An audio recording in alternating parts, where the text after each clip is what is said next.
Hi guys, welcome to our next training session of Born to Shine.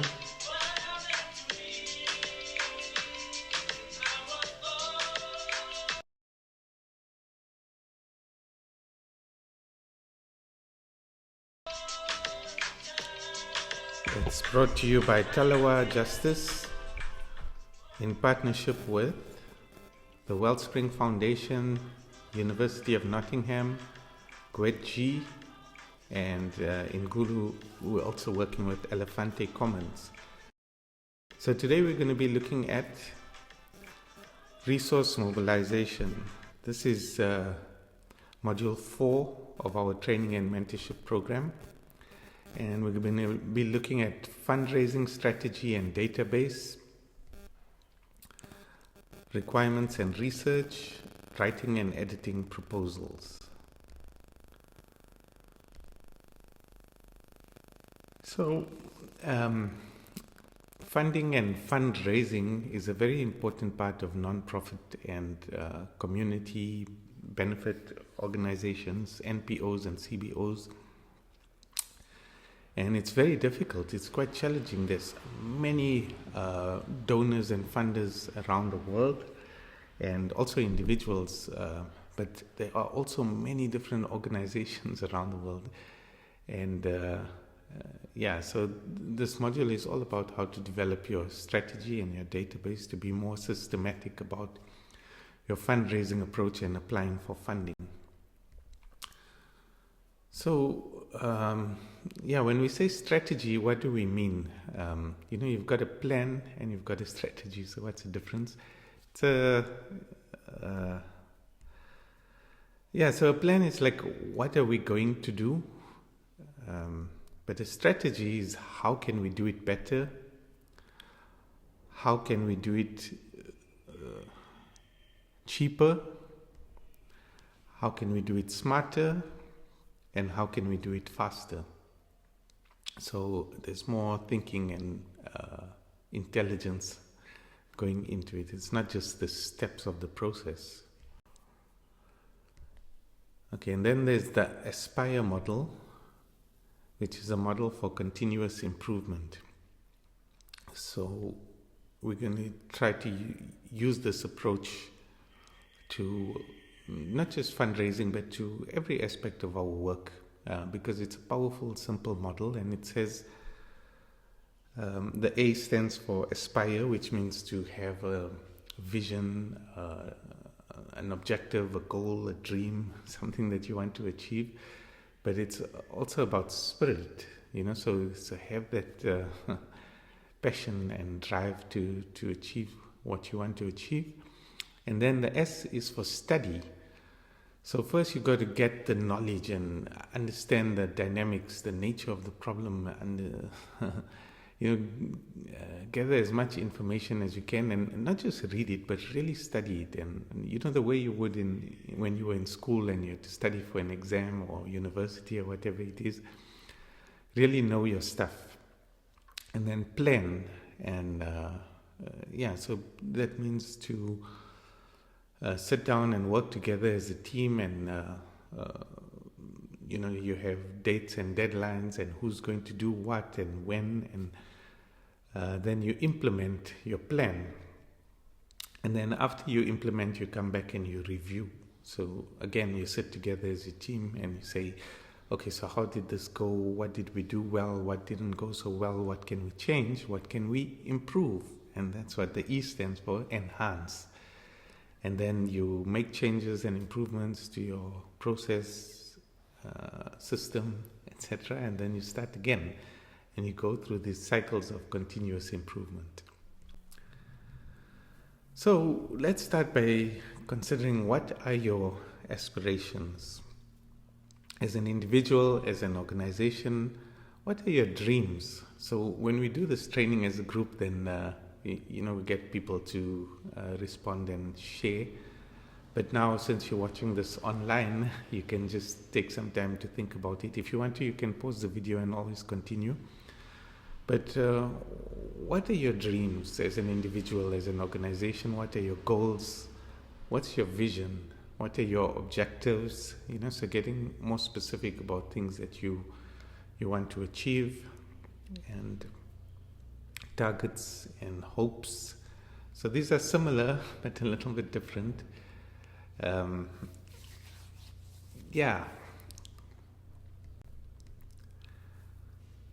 then I say you want to be, not the best, but the crest.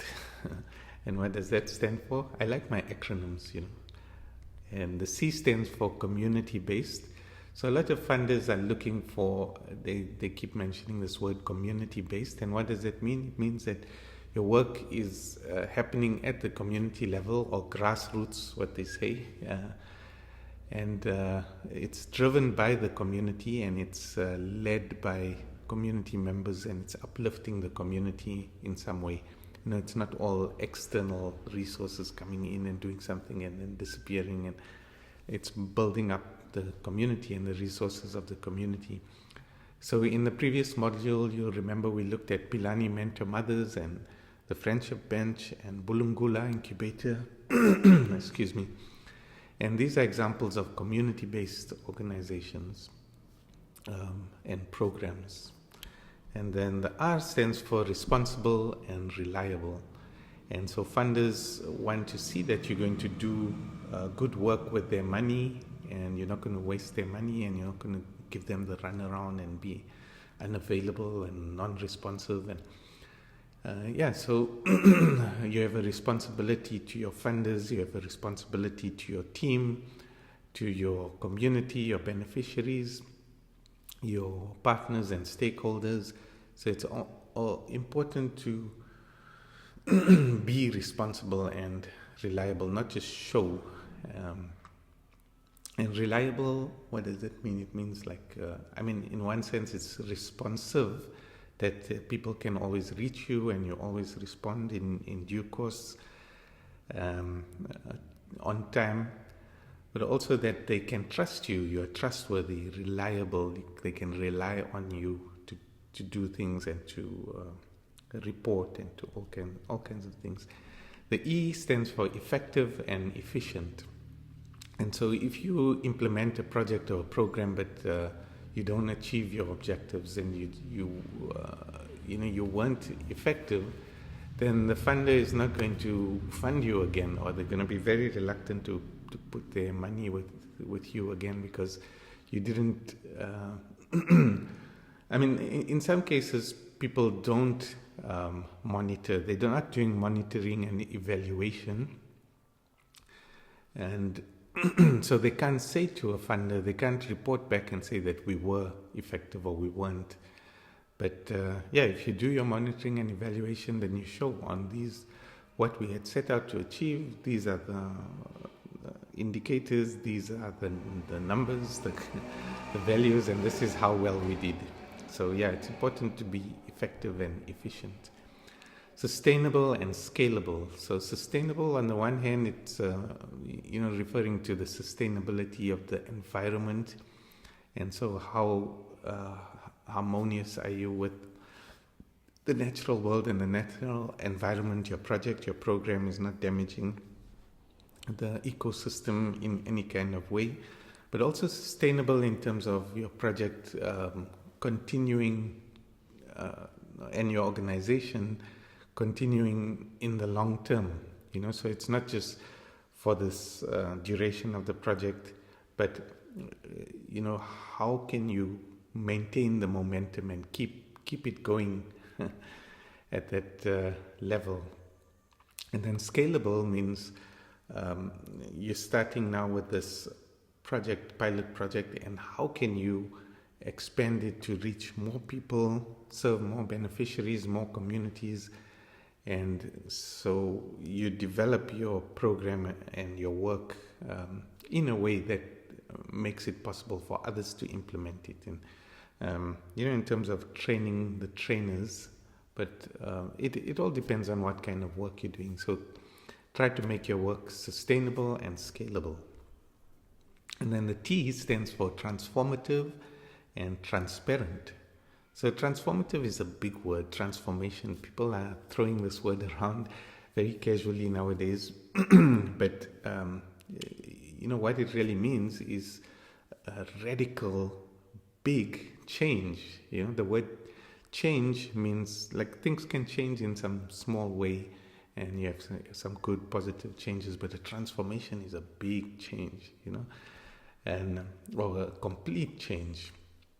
So you got to be honest about this thing. Obviously the goal is to have transformation. I mean, when you're dealing with things like healing, somebody is suffering, they're having depression, anxiety, or whatever problem is disturbing them, post-traumatic stress disorder, PTSD, then you want to have some positive changes, but if possible, you'd like to have transformation, when this person is no longer suffering and depressed. And so it's not an easy thing, but there's also organizational transformation, and organization is small and they're struggling, they don't have the capacity, and then you build that capacity, and then now they're doing very interesting, good work, and the people that they're helping also changing and transforming. So you want to also be able to show this transformation and tell the stories of transformation, or what they call success stories. And transparent means to be, like the word transparent means you can see through everything. So it means just to be completely open and honest and clear about everything. Don't hide behind any screens, or even if something goes wrong in the project, even if you have some difficulties, challenges, setbacks, if you are transparent and open, they trust you more, and then your funder, your partners can come with solutions, and they can come and help you out, and training, whatever it is. But the point is just to be open and honest. So a non-profit organization, let's look at all your different relationships you have with other stakeholders. So firstly, there's the government. You can't exist as a non-profit organization unless you first apply to the government and get all the necessary, certifications, clearances, approvals, what have you. It's a difficult process, but so some of you are already non-profit organizations, so you know that process, and you still have to keep in touch with the government and send them in some countries you have to send audited financial reports and annually.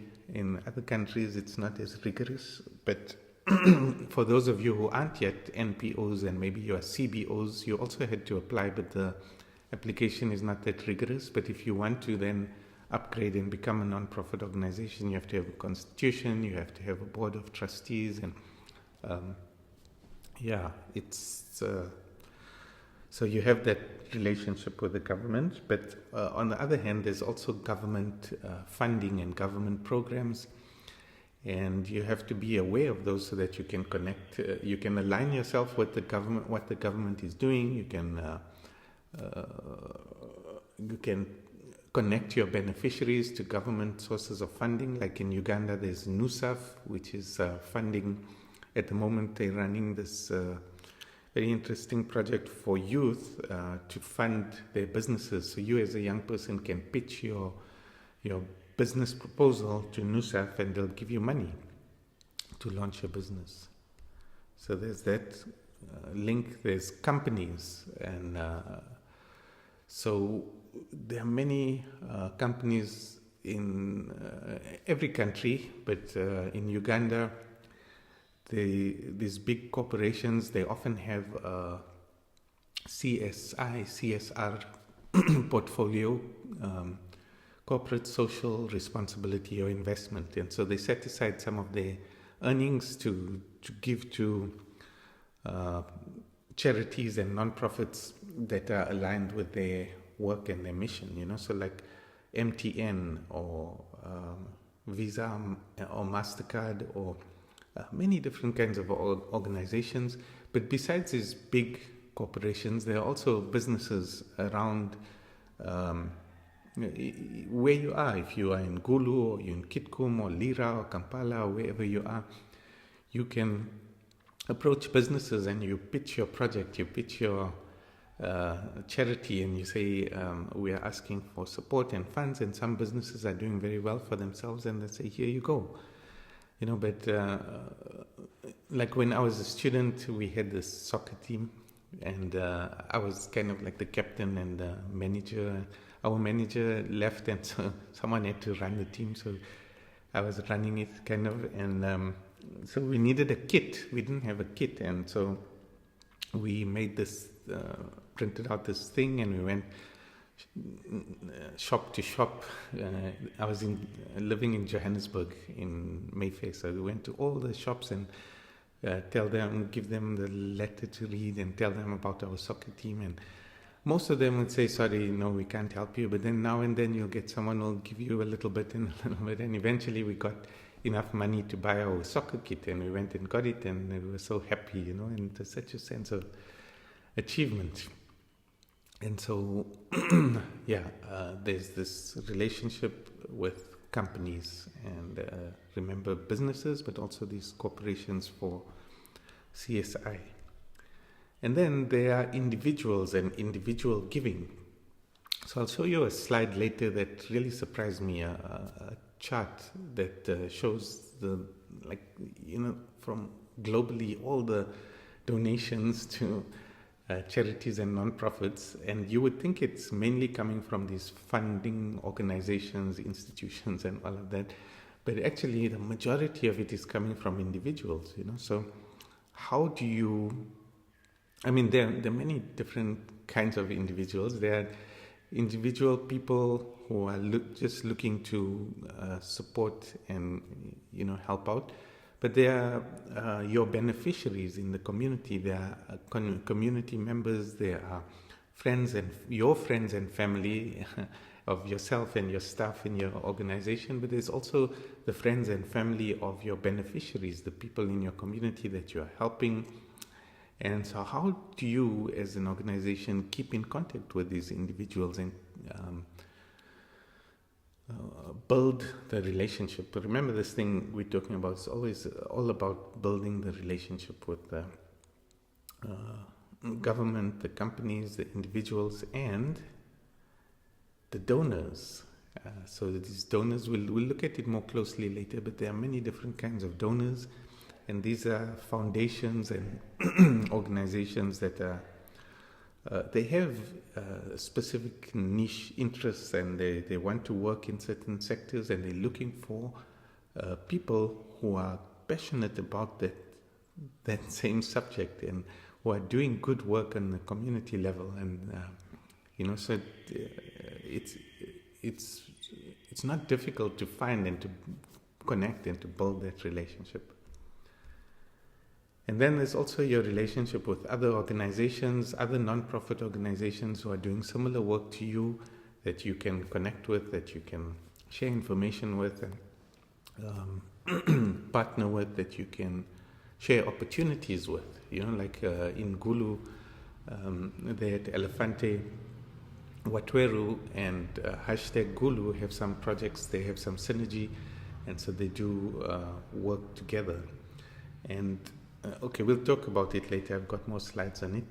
But mainly you've got this relationship with your community and your beneficiaries, the people that you're working with and helping.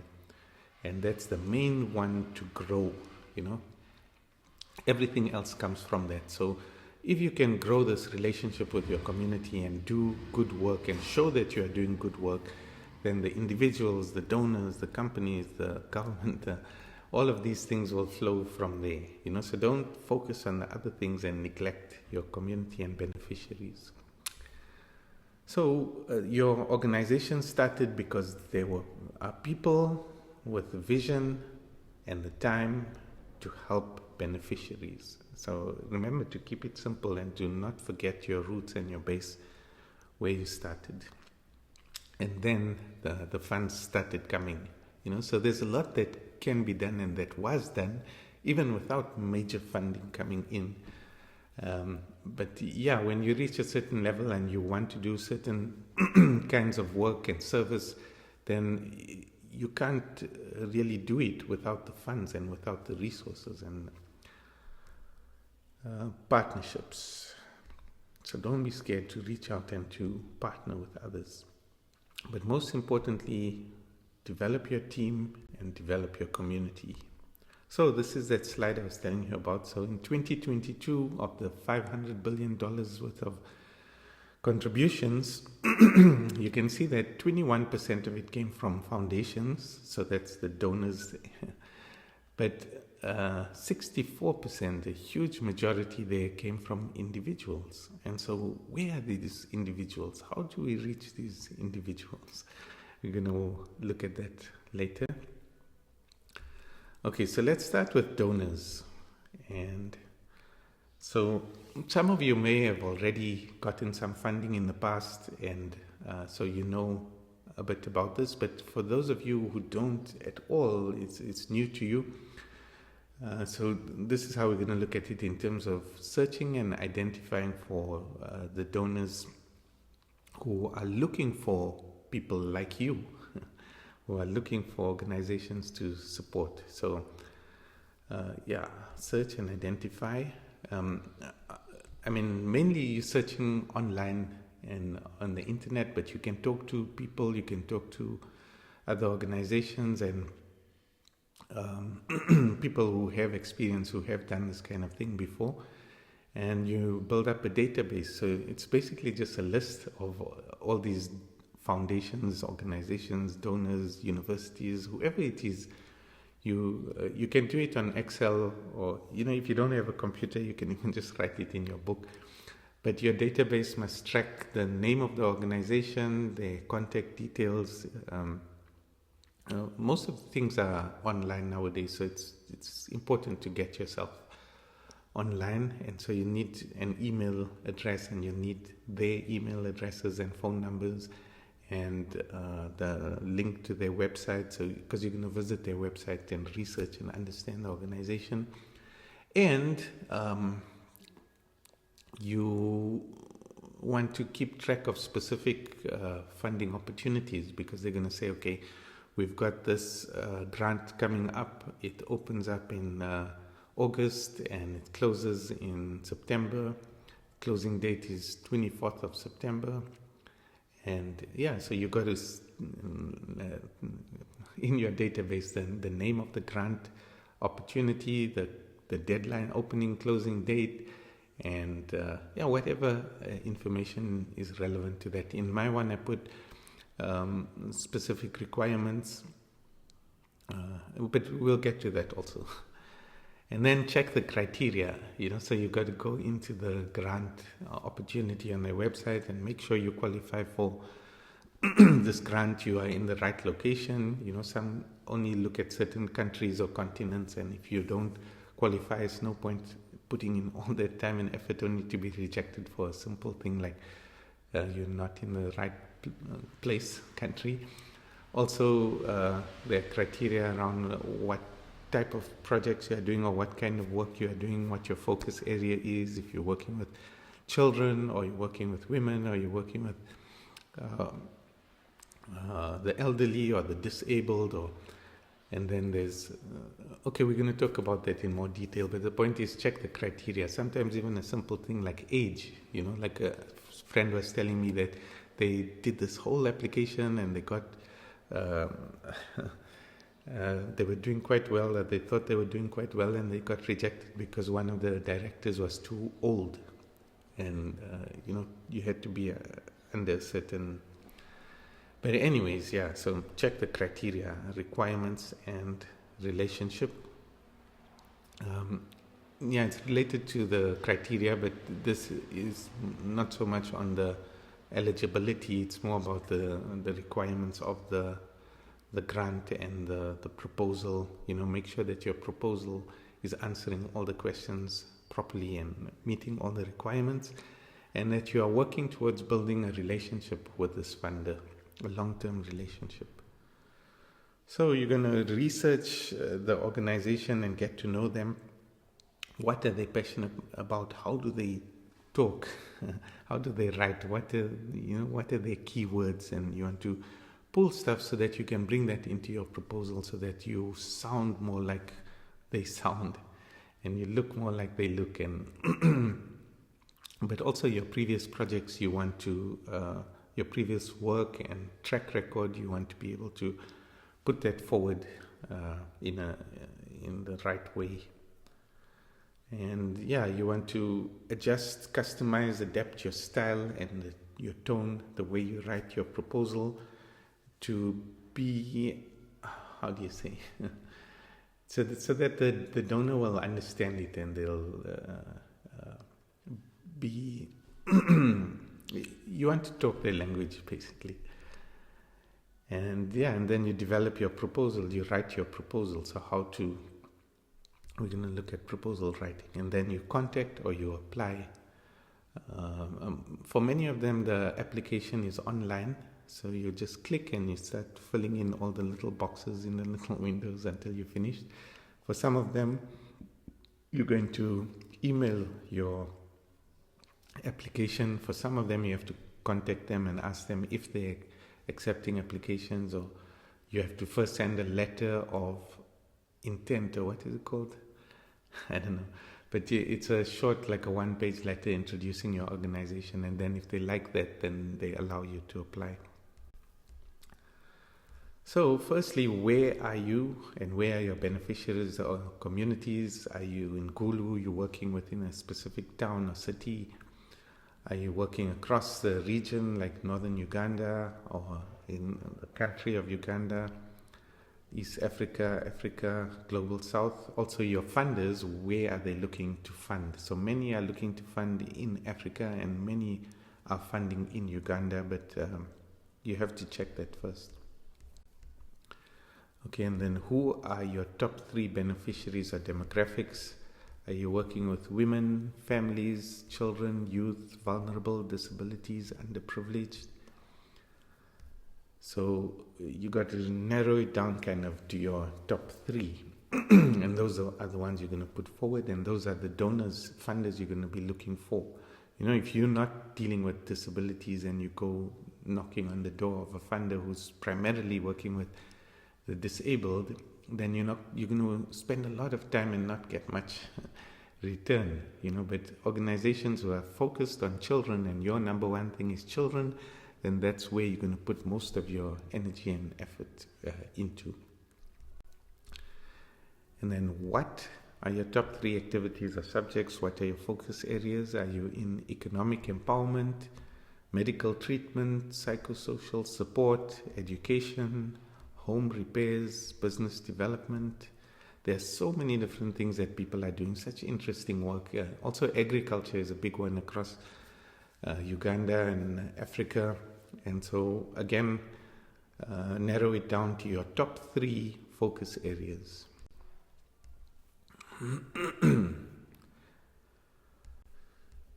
Okay, so who is funding? You're building up a database of funders in your area, plus demographic, plus sector. Demographic means like population, or what do you say? Yeah, which group of people, like we were saying earlier, women or children or elderly. Or so this is just a snapshot of a database I put together. And so there's the funder, the stream, or focus area, location, email, requirements, closing date. You can add more columns, but this is the basic, so you got to have quite a number and apply to all of them. And, because it's and you have to have a bit of a thick skin and not take rejection too personally. When I first started, you put a lot of energy and effort into applying for this thing, and then they give you a rejection letter.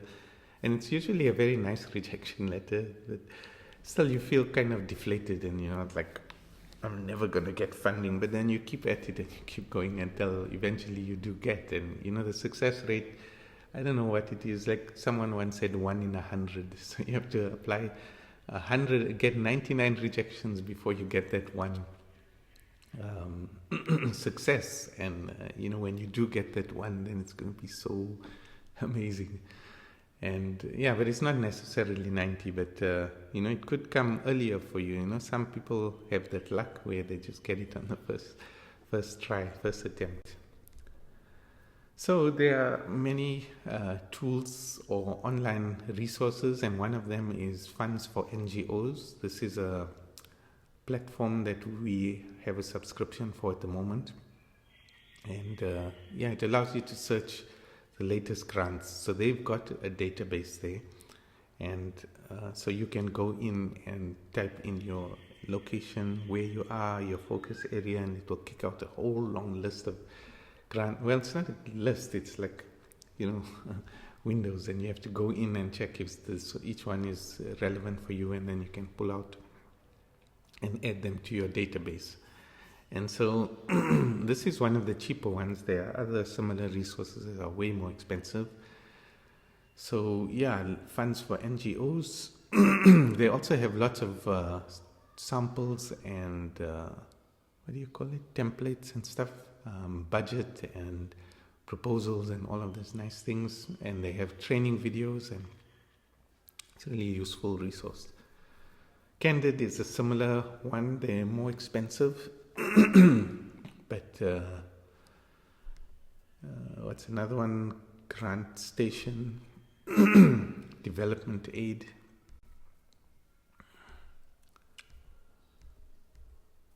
Okay, so individuals, and remember once again the 1, 2, 3s. Don't forget your 1, 2, 3s. What are your main? Which areas are you working in? Which focus areas, which demographics, which people are you, which sectors. So there's your friends and family, but it's you as a leader or member of a non-profit organization. You can't just keep going to friends and family asking them for money. It's not appropriate, and you'll just alienate yourself from people. But it's much better to just keep in contact with them, and from time to time you share some of the work that you're doing, and some of the inspiration. So that's a much better approach. And then once in a while, once in 2 months or 3 months, you share an opportunity for people to contribute towards a project or contribute towards one of your beneficiaries. And it's completely voluntary, don't put people on the spot.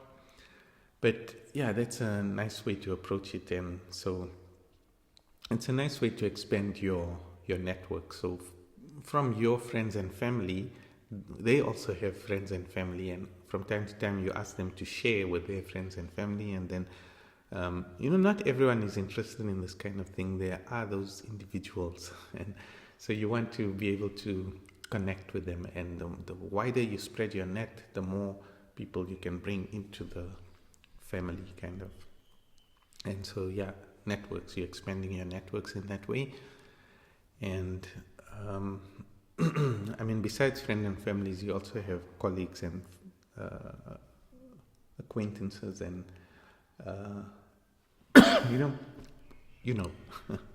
and then there's the email list. So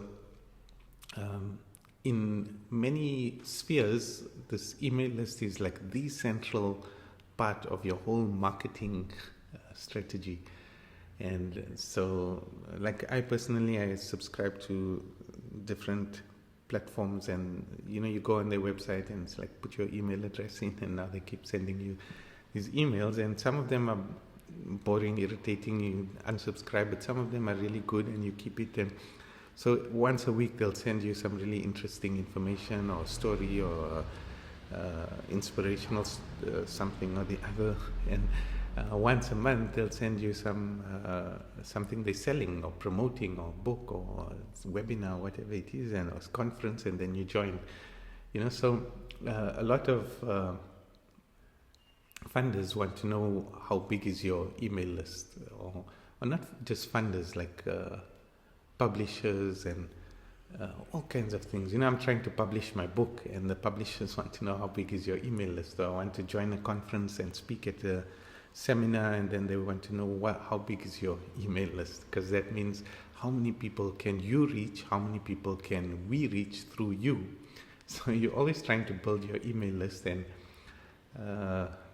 there's different ways to build it. You can collect email addresses from your events. People type the email, you put the email in your email list, and then the next time you send out your newsletter, they receive it and they like it, and now they are part of your network. And so, but you can also have a subscription thing on your website, and people join. You can nowadays, through Instagram and Facebook and all kinds of social media, people can subscribe, send you their email address, and so in many ways you got to now think about how can I grow my email list. And then social media, so very similar to email list, many organizations, many platforms, many conferences, things, they're looking at how big is your following, how many people are you reaching online. And social media, we'll talk about it in more detail. It's your Instagrams and your Facebooks, and well, TikTok is not really relevant to NPO work. It can be, but that's more of a fun platform for the youth. And let's wait till we get into the more detailed look at social media. But how can you grow your social media platform? And this is it's not so difficult.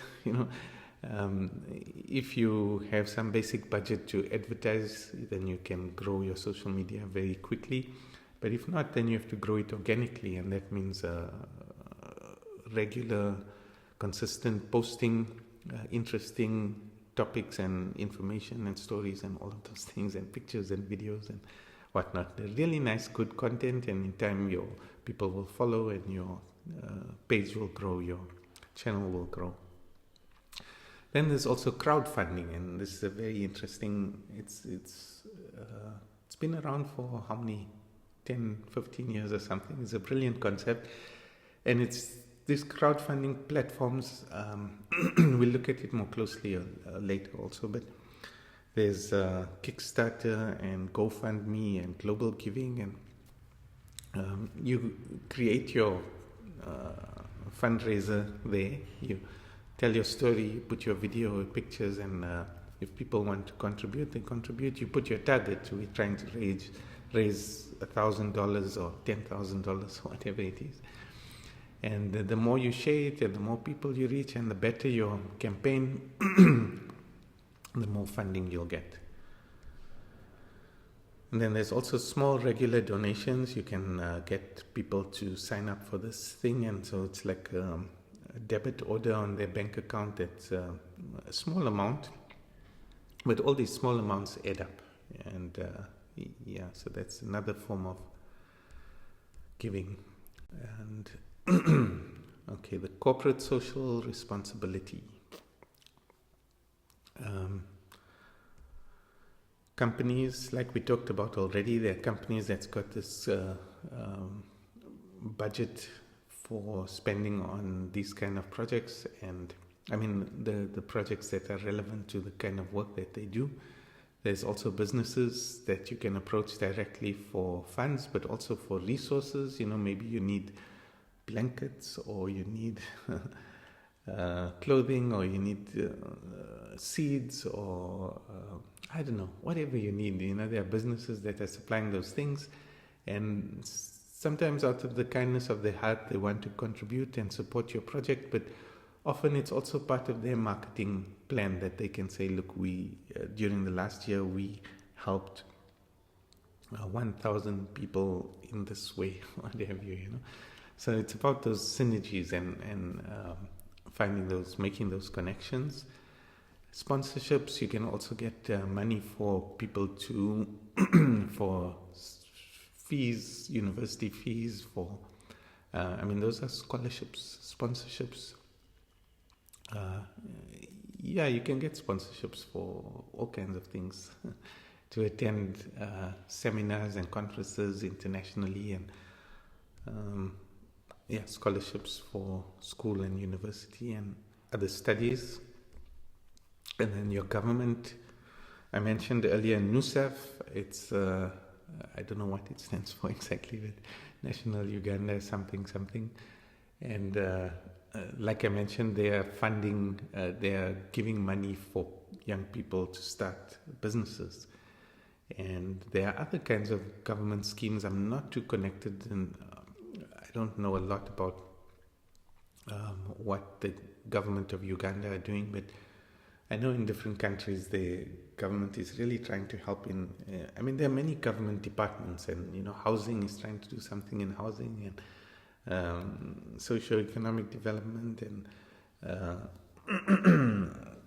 whatever, agriculture and all those things. So you've got to really get in there and research and talk to people and find out what's going on and what's available. And then in Uganda at the moment there are reparations, Dominic Ongwen reparations. There's funds that came from the ICC that's being distributed, and there's a process for that. The people verifying and dispersing the funds and all of that. And then the Ministry of Housing also has something, I can't remember exactly what it is. And then there's your community-based, community-led, community-centered, kids and youth, parents and families, teachers and schools. So, parents are normally very welcoming of anything that can help their kids. And kids and youth are open to exploring and learning and doing fun stuff. They have enough of heavy academic education at school, so they're looking for fun, interesting things to grow. And then the teachers and schools are also looking for anything that can help them to better educate the kids and to support the community. And so you as an organization can build your relationship with each of these sections: the kids and youth, the parents and families, the teachers and schools, the people you are serving and their families.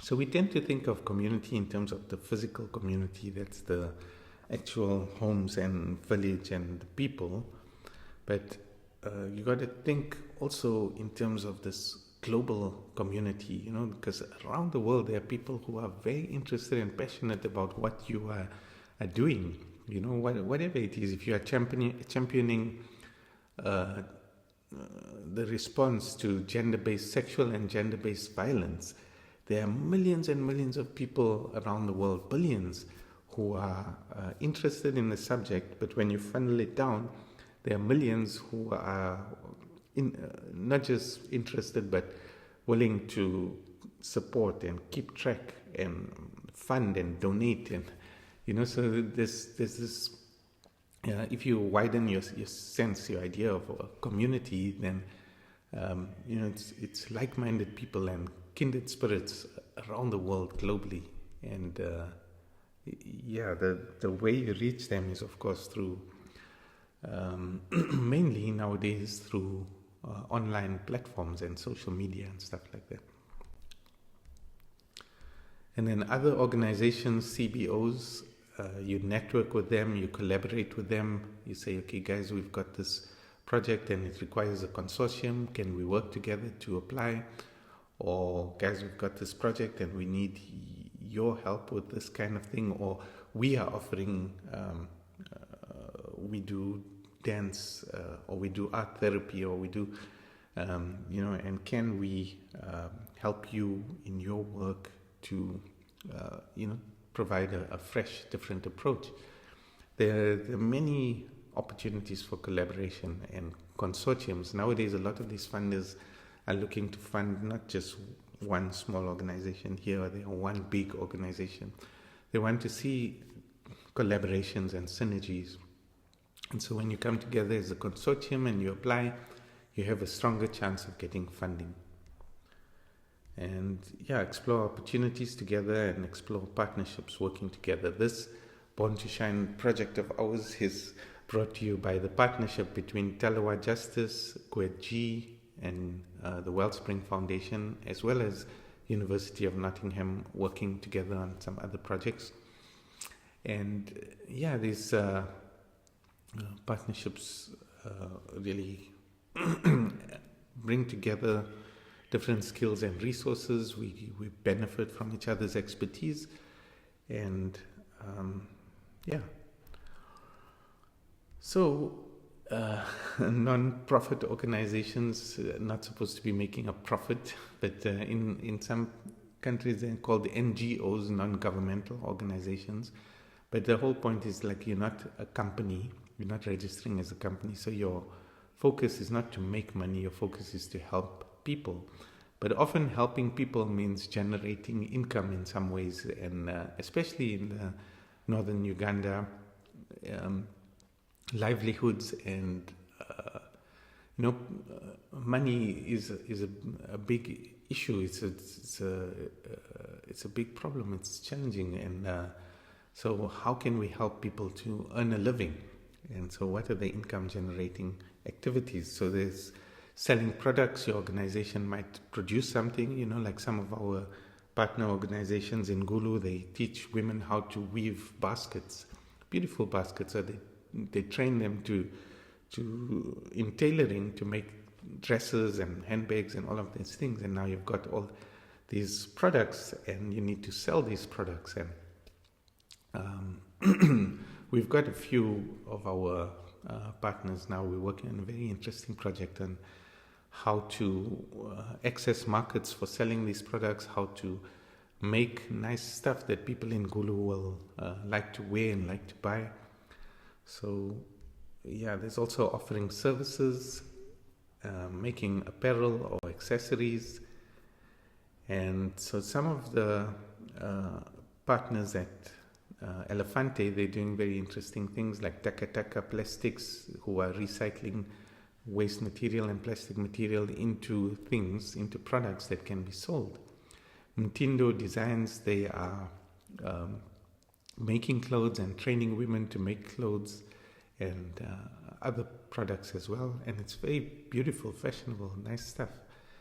Watweru Dance, they offer dance workshops and people come there on, I forget, is it Thursdays and on the weekends? And there's always stuff happening at Watweru, and some of it is free donation basis and some of it you pay a small fee to attend. And we're even looking at online dance workshops, and so they're really creative guys doing really interesting stuff and trying to place themselves within monetize their work and bring money into the organization to grow so that they're not reliant solely on funding. And Loremi Tours is another example. So you can brainstorm now. Explore ideas for your fundraising strategy in the form of a mind map. And for me, mind mapping, I'm a visual person, so I start in the middle with a little cloud and I write what I'm trying to do. So here it's fundraising strategy, and then around it I'll make other clouds, like what are the 4 or 5 main things that you want to address. So for you, you're free, just be creative, have fun with it, and think about everything that we discussed so far. Where are you? What are you missing? What do you need to work on? How are you going to work on it? What's most important? Just mind map it, brainstorm it. You can hit pause on the video and do this exercise, and then I'm also going to hit pause and need a drink of water, and we'll pick it up from there.